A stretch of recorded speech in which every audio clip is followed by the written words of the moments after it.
personnel. Out 10. Honor bar. Post the color. 5. Color.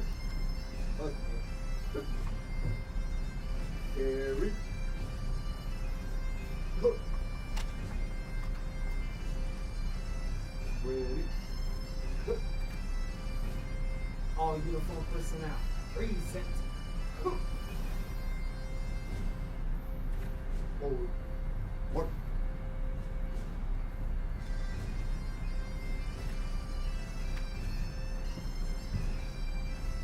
Mark time. Mark. Left turn. Mark.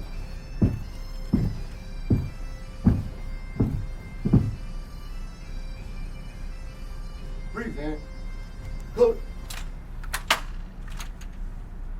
Oh, say, can you see by the dawn's early light what so proudly we hailed at the twilight's last gleaming, whose broad stripes and bright stars through the perilous fight o'er the ramparts we watched were so gallantly streaming, and the rockets' red glare, the bombs bursting in air, gave proof through the night that our flag was still there.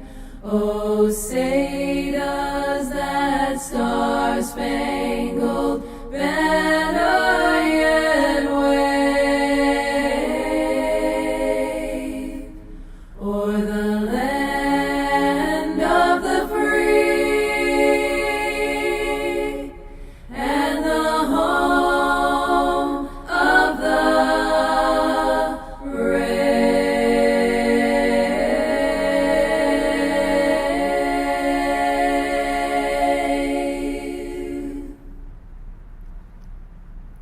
I pledge allegiance to the flag of the United States of America, to the republic which stands one nation under God, indivisible, with liberty and justice for all.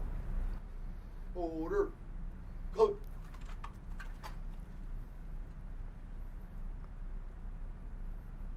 About turn.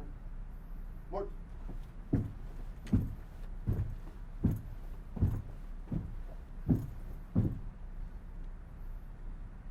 Turn post. Post. All uniform personnel. Order. All, please be seated.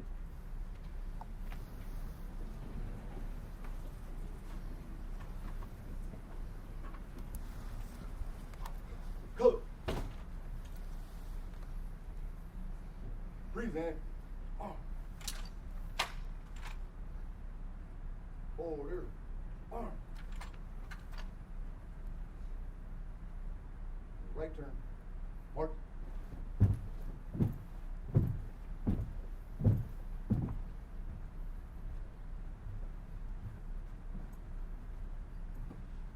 Good morning, ladies and gentlemen. My name is Assistant Chief Patrol Agent Paul Farmer. I will be your Master of Ceremony for today's historic graduation. Welcome to the graduation ceremony of Border Patrol Processing Coordinator Class 2. At this time, I would like to introduce the onstage ceremony party. Starting on my right is United States Congresswoman Nanette Bodigan, 44th District, California, Peter Jaquez, Deputy Chief Patrol Agent, U.S. Border Patrol Academy.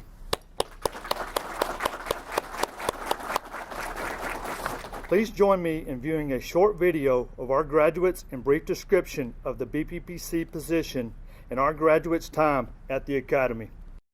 Border Patrol agents deal with detaining and processing several individuals on a daily basis. When the amount of people being detained increases, Border Patrol agents shift from an enforcement role to an administrative role, an idea that was thought of in 2014 was a position that assists Border Patrol agents by doing more of the administrative functions, allowing agents to return to the enforcement aspects of their job. With the help of Congress, the end result is the Border Patrol Processing Coordinator position. The training program is 36 days long, which is equivalent to 288 hours of training. The training consists of law, operations, physical techniques, driving, tactics, Spanish, and firearms. These individuals receive a high level of instruction in community first aid and safety, processing individuals, and giving care to detainees. The position has an initial term of 13 months, with the possibility of extending up to 4 years.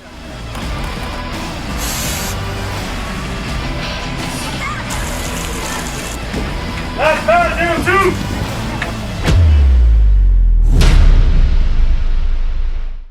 I would like to recognize some distinguished guests who have joined us for this special occasion.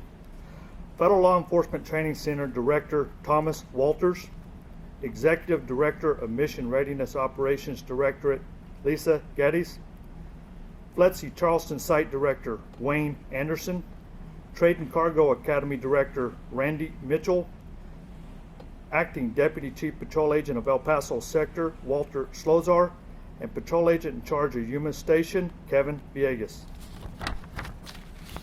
We also like to recognize the staff members of the U.S. Border Patrol Academy that were instrumental in the achievements of this class. Would all staff members that assisted with Class 2 please stand?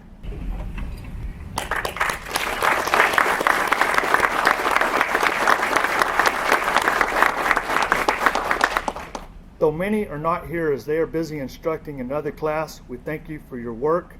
Please be seated. It is my pleasure to introduce Congresswoman Nanette Barragan. Before I invite Congresswoman Nanette Barragan to the podium, I would like to tell you a little bit about her. Nanette Diaz Barragan was elected to the U.S. House of Representatives in November 2016, becoming the first Latina to ever represent California's 44th Congressional District, which is in South Los Angeles County and includes the Port of Los Angeles. As the youngest of 11 children raised by immigrant parents from Mexico, Congresswoman Barragan learned the value of hard work from her family. Her father was a television repairman, and her mother only completed the 3rd grade. She cleaned houses, worked in factories. Congresswoman Barragan received her BA from UCLA and her law degree from USC. In 2012, Congresswoman Barragan was elected to the Hermosa Beach City Council. Today, Congresswoman Barragan is Vice Chair to the Congressional Hispanic Caucus. She serves on the House Committee on Homeland Security, where she chairs the Subcommittee on Border Security, Facilitation and Operations. She also serves on the House Committee on Energy and Commerce. In May, Congresswoman Barragan was named to the U.S. Coast Guard Academy Board of Visitors. Ladies and gentlemen, Congresswoman Nanette Barragan.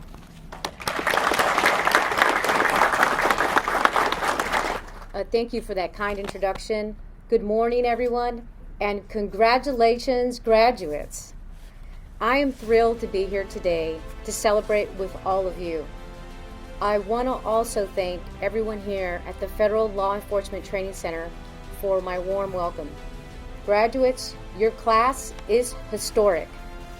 As the second class ever to graduate and become Border Patrol Processing Coordinators, you will be pioneers, leading improvements and adding much needed capacity along our borders.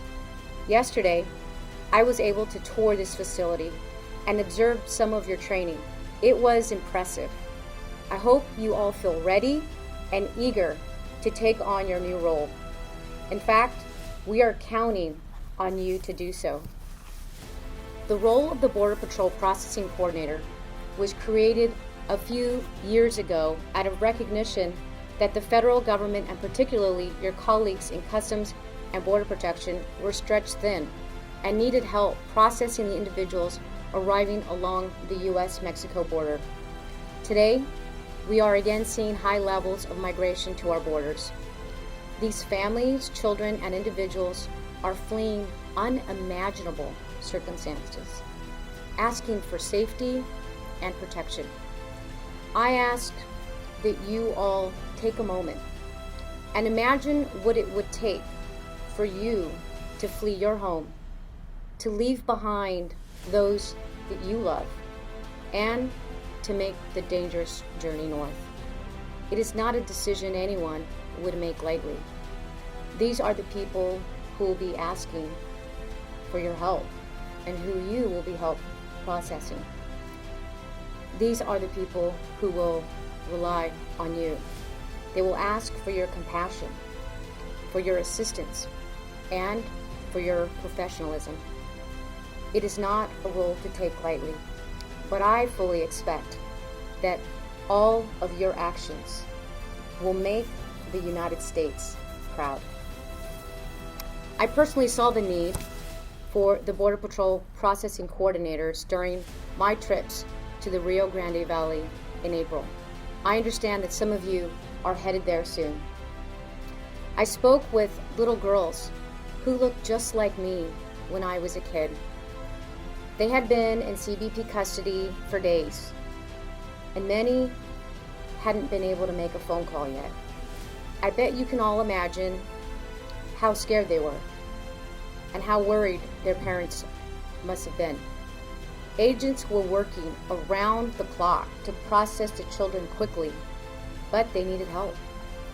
You will be stepping up to provide that assistance. Your work will matter not only to the people you help, but also to our nation. You will play a critical role to ensure that our laws are applied fairly and efficiently, as well as to secure our border. Make no mistake, while the number of children held in Border Patrol custody has decreased dramatically since my last visit, the need for your work remains. We must improve how we process individuals at the border, and not only during influxes in migration, we must improve our border management system. I believe that you are all part of that solution, and commend you for taking on this role. Again, congratulations, graduates. Thank you.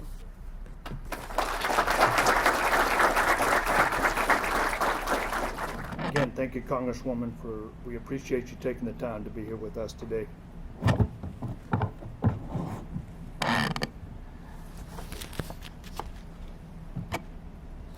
At this time, I would like for all of you to direct your attention to the screen for a message to the graduating class from United States Senator Shelley Moore Capito. Before we present this video, allow me to tell you a little bit about her.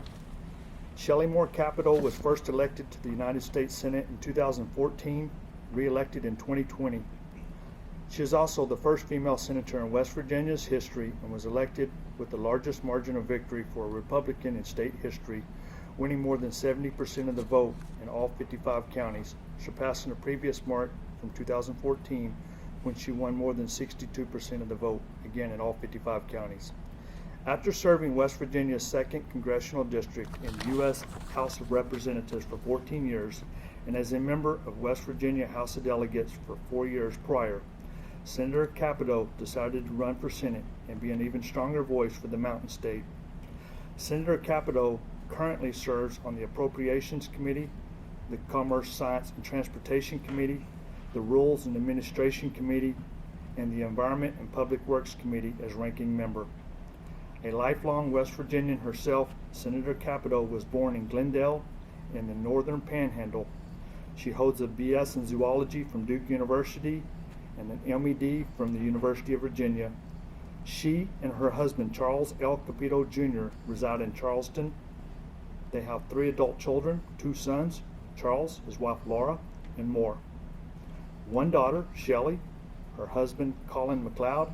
They've been blessed with 7 grandchildren, Celia, Charlie, Alasa, Rose, Arch, Macaulay, and Lewis. Hi everyone, my name is Shelley Moore Capito and I'm the United States Senator from West Virginia. I'm also the top Republican on the Homeland Security Appropriations Subcommittee. I'd like to send you my most sincere congratulations on your graduation today. This celebration is the culmination of hard work and dedication.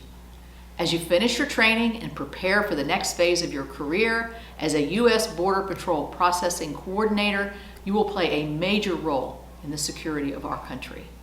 I commend you for your courage to pursue this role through the U.S. Customs and Border Protection Agency.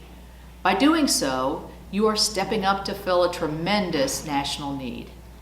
Back in 2019, I was alerted about personnel being so stretched so thin on our southern border due to the surges in illegal crossings.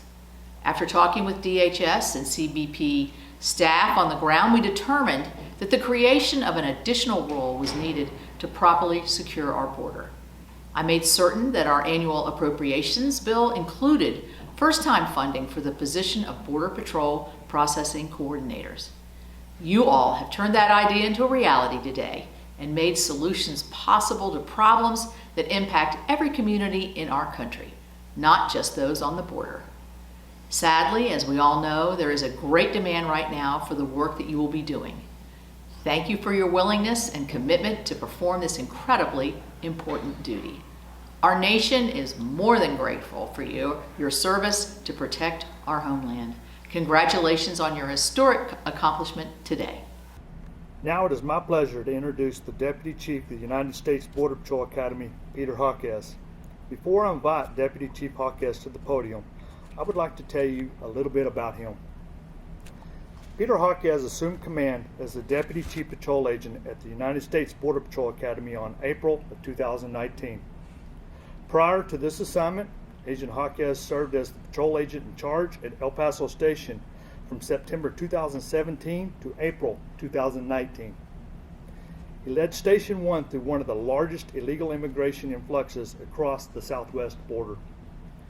Agent Hawkes entered on duty with the U.S. Border Patrol as part of the 328th session here in Charleston, South Carolina in January 1997.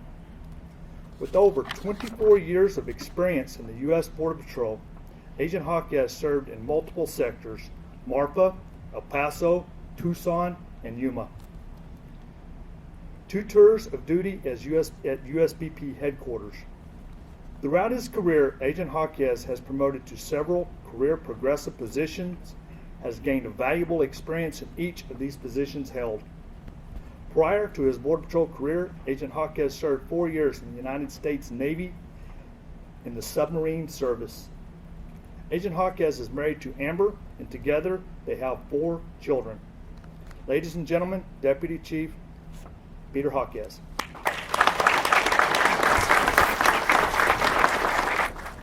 I want to first begin by thanking Congresswoman Barragan for coming out. We greatly appreciate your support, and I'd like to point out that in the world of government, creating a position in under 4 years is a huge task. OPM, HRM, every 3-letter acronym you can think of, it has to go and it has to be cleared, and guess what? Here you are today. You're sitting before us ready to graduate, carry out a new mission, a new duty, and a new position. I'd also like to thank Director Walters for allowing the Academy to expand its training footprint to Charleston, South Carolina. We left in 2005, and it took a while for us to get back, but by allowing us to come back to Charleston, we were allowed to make sure that we were able to have the 300 trainees come through for the processing coordinator position, and not impact the Border Patrol basic training either, which is very important for both aspects of us, for both aspects of what we got going. One of the things that I'd like to point out about Charleston and the historic sense in the Border Patrol is the role that it played in helping the Border Patrol increase capacity back in the early 2000s. There was a huge hiring push, and this place was the one that we used to expand that footprint. It was a great feat, and here we are again, and here you are, ready to graduate, ready to take on the world. BPPC 2, I remember on April 16th when you arrived. You came off the bus, I walked to the barracks, and I saw a gaggle of people getting told to get in the formation. It's a great sight. But what's even better is the formation that I'm seeing today. The success that you've had and the perseverance that you've done to get to this point. When you first arrived here, we put you in ROM, restricted access, restricted movement. You stayed in your barracks for 10 days. All this because of COVID. It's a requirement. But I guarantee you during those 10 days, many of you wondered what you were doing here. Why were you here? We weren't communicating what was going to happen to you. And I'm sure many of you doubted what was going to happen. I hope that today you know exactly what those answers are now. I hope that today you understand clearly why you're here. And I hope that today you're ready to take the mission out to the field and start the next chapter. This is the most important chapter. Getting out to the field and becoming an asset to the organization and doing a hard job. During your training here, we have put you through as much stress as we can. Why? Because we want to see how you react in stress. It doesn't matter if it's in the Border Patrol or a military organization. How we react to stress and adversity defines us as individuals. And I, as a deputy chief, want to make sure that you will respond the best way possible. In my career, I have seen adversity. I have dealt with difficult times, and none of it has been easy. And I'd like to share with you a couple of instances in my career, because I'm sure that at some point in your career, you will have defining moments that will help you grow professionally and personally. You see, prior to coming into the Border Patrol, it took about 10 months to come into the organization. I remember telling my grandmother that I was going to become a Border Patrol agent. My grandmother immigrated to the United States, and she was a lawfully admitted permanent resident for over 30 years. During that process, she became a naturalized United States citizen. This was right before I came in the patrol. And I remember the day like it was yesterday when she took her citizenship exam and she came home and she grabbed me by my shirt. She was probably about 5 foot. And looked up at me and in her best English told me, I am a United States citizen. I could never have been more proud of her accomplishments and her work to get to that point. And she knew of what I was going to do in my career. And she told me, I ask you to treat people with respect, no matter what. And that's what I ask you. Go into this knowing that you will have to treat people with respect. Always afford a person the dignity before you have to use any force, if at all. Remember where you came from. In some way, shape, or form, every single one of us has ties to immigration into this country. Some way, shape, or form. Don't forget that. We have a job to do. Our job is apolitical. We enforce immigration law, and you will support that mission. Today, you will seal that with taking the oath of office. Remember that. Because you will see things in your career and in the field that pull your heartstrings. You'll see things that confirm the training that we've given you in PT, the self-defense tactics that we've given you. You'll see everything we've given you. But when you're feeling an emotional roadblock, guess what? Only you can deal with that. When I first arrived at my duty station, I remember we got onto a Greyhound bus, and I first encountered this young lady who had 2 children. I asked her if she was a United States citizen. She told me no. I asked her another question and she didn't respond, so I figured she didn't speak English. And then I asked her in Spanish, and she told me she was in the country illegally. She had 2 children with her. That was the very first time that I had to arrest a woman and children. You see, when I came in the patrol, we were in the desert for days on end chasing adult males. That was a demographic. That's what we saw. It was easy. You'd arrest the guys, process them, take them back across the border, and they'd come back in a week. No harm, no foul. It was a game. But when I had to take this young lady and her children into custody, I had no idea how to deal with that emotionally. You see, I'm a father, and I've got 4 sons, 3 of which are adults now, but at the time they were all under 3 years old. It was tough. I asked myself, what would I do for my kids, right? Well, the first thing I did when I took this young lady in custody is I took her kids to McDonald's and got them Happy Meals. And then I went to the station and finished their paperwork and drove them to the port of entry. And shortly after that, I had to deal with this emotion that I was feeling because I asked myself, is this what I want to do for the rest of my career? It wasn't an easy question. I talked to my parents, talked to my wife, talked to coworkers at work. But at the end of the day, folks, I had to reconcile within myself that I took an oath of office. And if I wasn't going to do the job, someone was going to do the job, and I was going to make sure that I would do the job right. I would be just. I would be compassionate. And I would use force if necessary. Never have I let anybody go. But I've always treated people with dignity. And that's what I expect of you. This carries on through your career. It's something that doesn't go away. The human aspect of what you do is what makes you who you are. When I was at El Paso Station and we started to see large numbers coming across the border, it was more than we could handle at the station. I remember going to musters and agents asking me, when is this going to stop? I don't know. I don't have an answer for you. Because they were dealing with it just as much as I was. As a matter of fact, they were dealing it more than I was. They were the ones that were dealing with these women and children in custody all day long. And I remember it was probably the second week when the numbers spiked. One of my coworkers comes into my office and says, "Hey Pete, we got a 2-year-old kid in custody." I said, "Okay, where's his parents?" "He's unaccompanied." I said, "What's going on?" "He doesn't want to eat." So I go back to the processing room, and there's this little 2-year-old boy from Honduras. And he's sitting in the back with the Border Patrol agents because the Border Patrol agents had pulled him out of population. And they put him at a little table where he was coloring, and they had bought him Wendy's. He wasn't looking at anybody. He was just looking down at his coloring book coloring. And that broke my heart.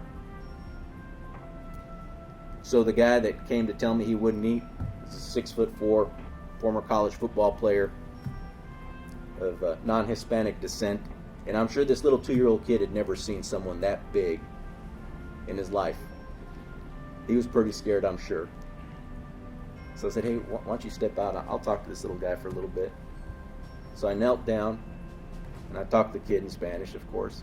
And I started cutting his chicken nuggets, dipped them in ketchup for him, fed him, and he started to eat. He started communicating with me. He didn't know where he was. He didn't know what he was doing. And he had no earthly idea what was coming next. But it was the men and women of the U.S. Border Patrol that took care of him. They had it in their heart to set this kid aside and try and communicate with him one-on-one. Sometimes it takes a little bit more, but sometimes that's all it takes. You know, it's a tough job. And ladies and gentlemen, you will be there. You will be there. But you will be there to make a difference. You will be there to make sure that we're doing things right. You know, from one minute you'll be dealing with families, and the next minute you'll be dealing with a felon. And that's why we train you the way we train you. We want you to be ready to respond to anything. Anything. At the moment that it calls on you, you're there to do it. Whether you're shaking formula in a bottle or putting handcuffs and rolling fingerprints, that'll be your task. But I'm confident that with all the training we've given you, you will succeed. We have trained you to the best of our abilities within the scope of your duties. The rest is now up to you. I challenge you to go to the field and give it your best. Just as good as you did on your instructor impersonations today. And those of you that weren't here, they were classic. In true Border Patrol fashion. BPPC 2, you have faced adversity, and now you have met success. Continue to improve upon those opportunities. Continue to make yourselves better. Every day, go to work and become better. Be a problem solver every day. That being said, I'm proud of you, and I'm excited that you're getting ready to go to the field. Congratulations on this achievement. Honor first.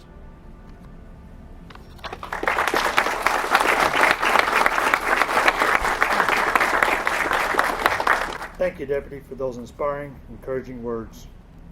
We will now move on to the presentation of the awards. At this time, we would like to recognize the section leaders of Class 2 with the Award for Leadership.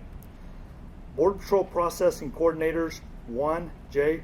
Sosa and James T. Resendez, please come forward.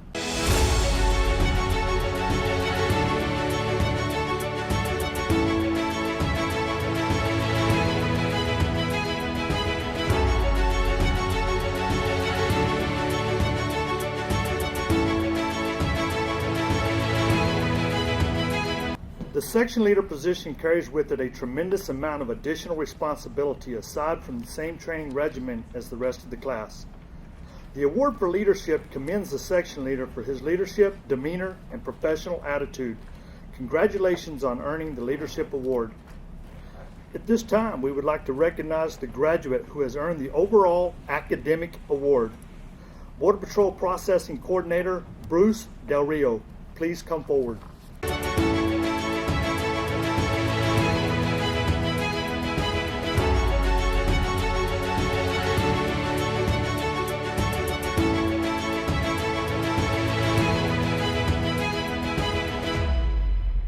The overall academic award signifies the graduate ranks #1 among their peers in their training.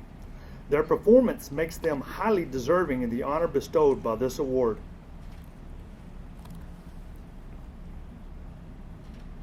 Our final award is our Honor First Award presented on behalf of the staff of the Border Patrol Processing Coordinator Academy. Border Patrol Processing Coordinator Ana Alamo, please come forward.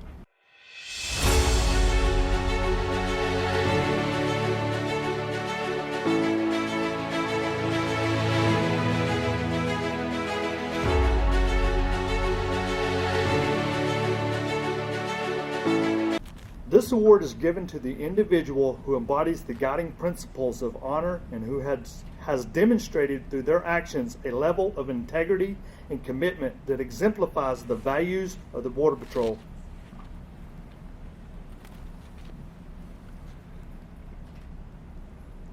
Congratulations on earning the Honor First Award. Thank you, Ms. Alamo.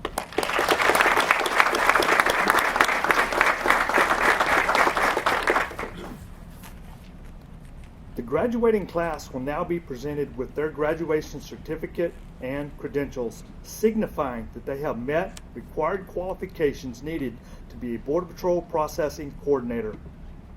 I will now turn the podium over to Supervisory Border Patrol Agent Eric Gonzalez.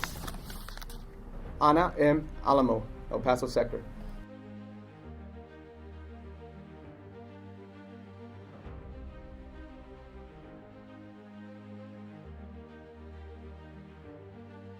John Badres, Yuma Sector.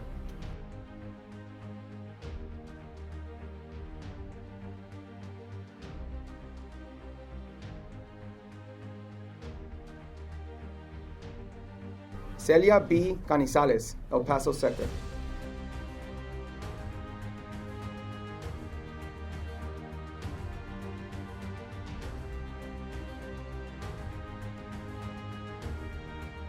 Priscilla Cavalli, Rio Grande Valley Sector.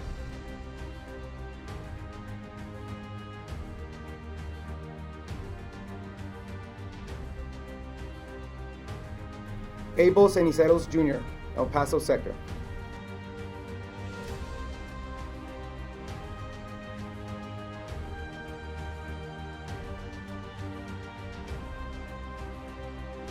Ángela M. Chavarria, Rio Grande Valley Sector.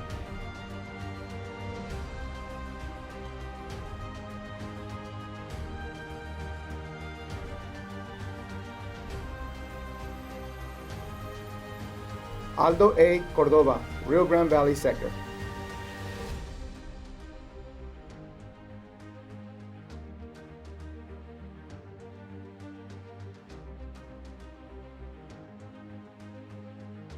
Marco J. Cudino, Rio Grande Valley Sector.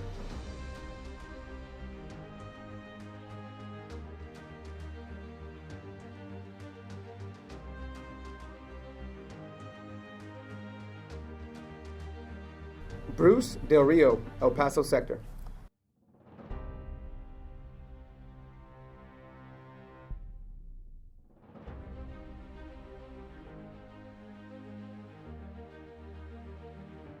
Jesse Delgado, El Paso Sector.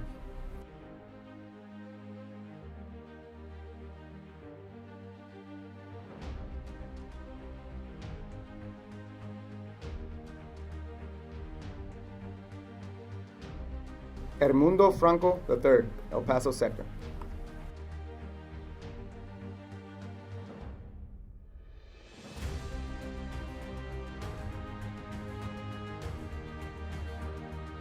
Edwin R. Galvez, Yuma Sector.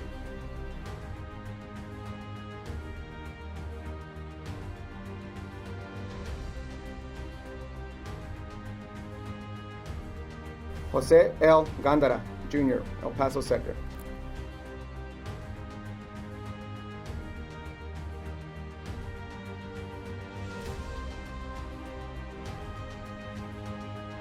Marvin E. Gonzalez, Rio Grande Valley Sector.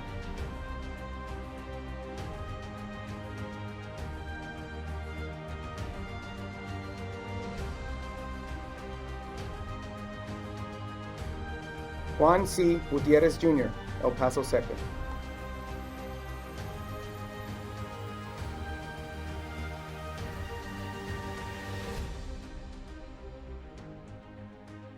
Cynthia B. Hernandez, El Paso Sector.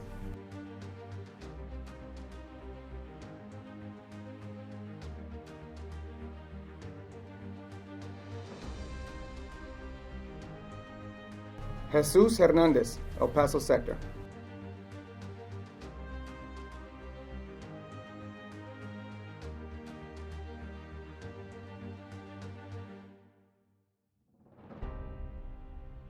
Karina Judd, El Paso Sector.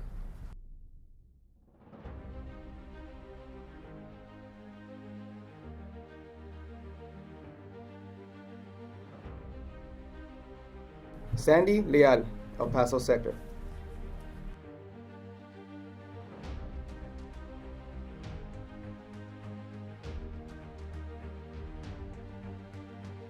Linda L. Leyva, Rio Grande Valley Sector.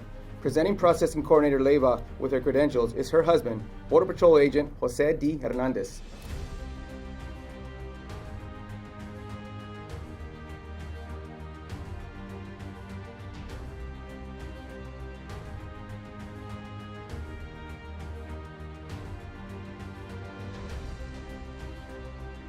Amber E. Lopez, El Paso Sector. Presenting Processing Coordinator Lopez with her credentials is her father, Customs and Border Protection Officer Javier Lopez.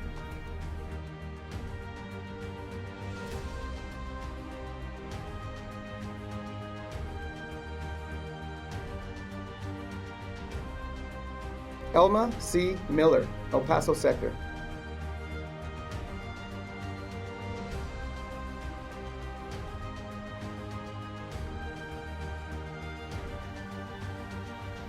Porfirio Pimentel Jr., El Paso Sector.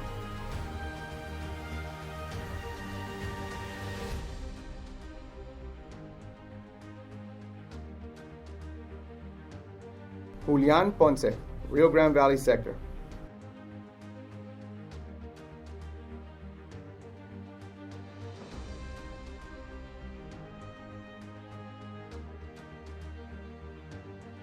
Alfredo G. Ramirez Jr., El Paso Sector.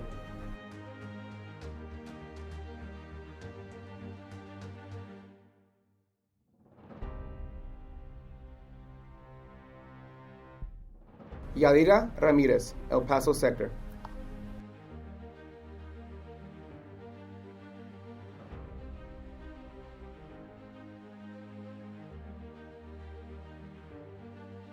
James T. Resendez, Rio Grande Valley Sector.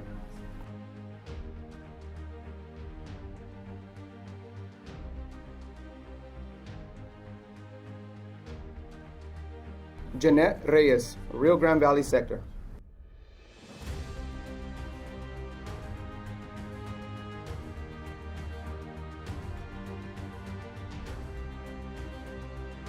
Kimberly Rosas, El Paso Sector.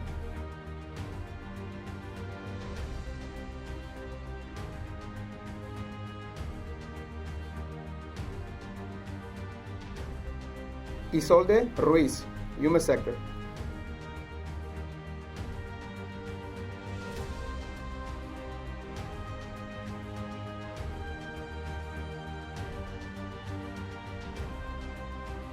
Dina L. Santos, El Paso Sector.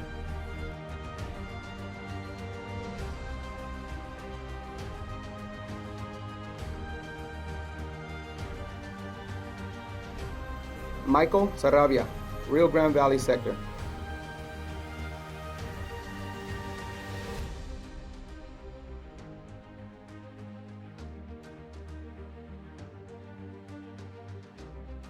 Hugo M. Sato, El Paso Sector.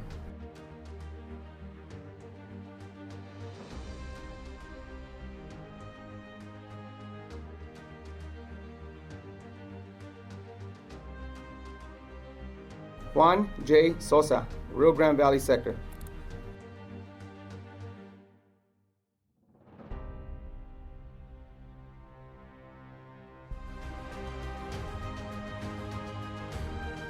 Elizabeth Vargas, Yuma Sector.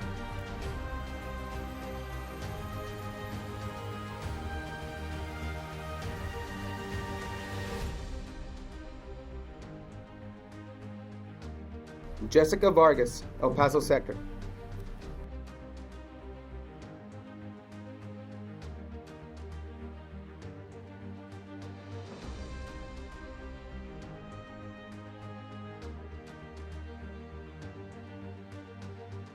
Justin R. Zaragoza, Yuma Sector.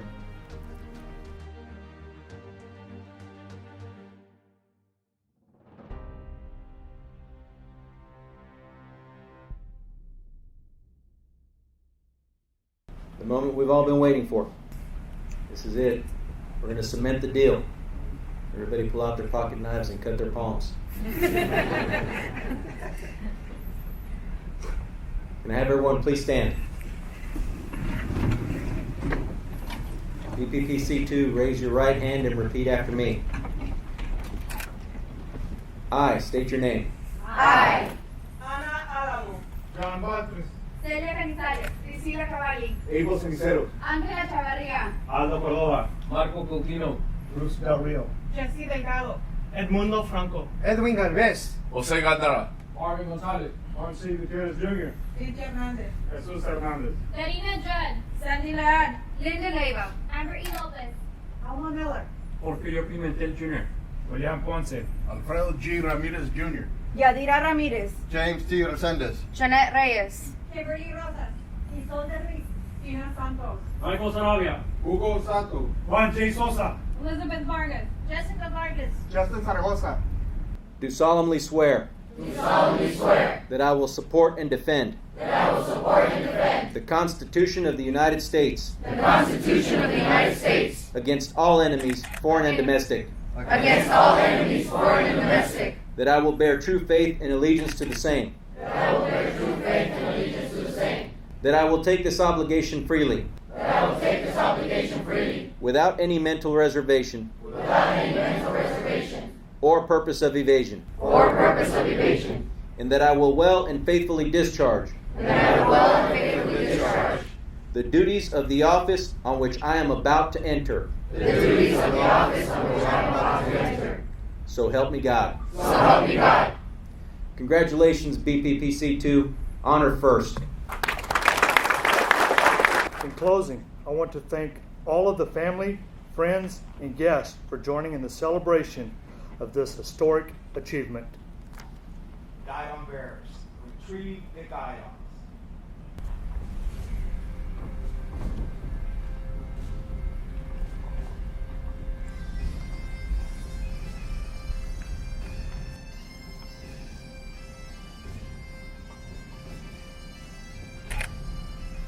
Honor guard, retire the guidons.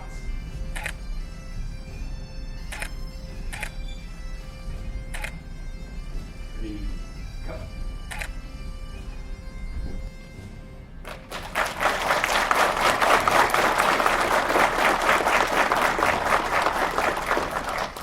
Ladies and gentlemen, please stand. All uniformed personnel, dismissed.